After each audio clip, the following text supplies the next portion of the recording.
In today's video, I will teach you how to remove the background from a photo using Photopea. Let's get started.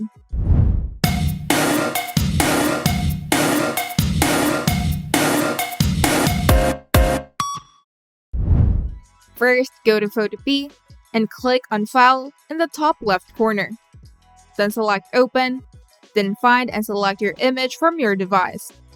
You can also drag and drop the image file directly on the Photopea workspace. Now we're going to select the background.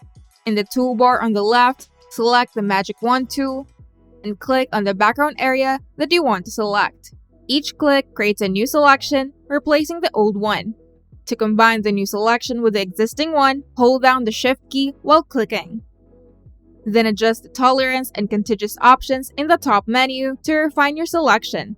Higher tolerance will select a broader range of colors, while lower tolerance will select a more specific range. Contiguous determines whether only adjacent areas are selected. Then continue on clicking and adjusting the settings until the entire background is selected.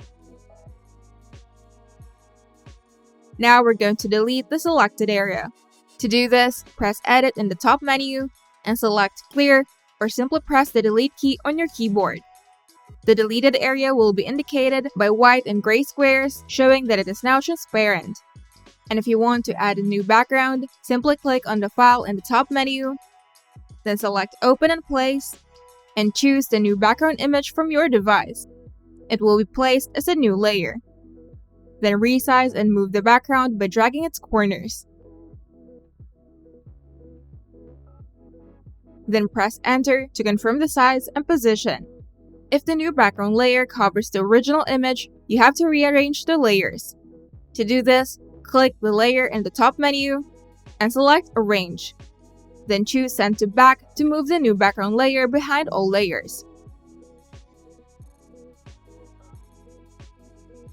And once you're satisfied with your new image, save it by clicking the file in the top menu, then select Export As, then choose the desired format, for example PNG or JPEG, then click Save to download your final image. And now you've successfully removed and replaced the background from a photo using Photopea. If you find this video helpful, make sure to leave a like and subscribe. And if you want to see more tutorials, turn on the notification bell to get notified whenever we upload new videos.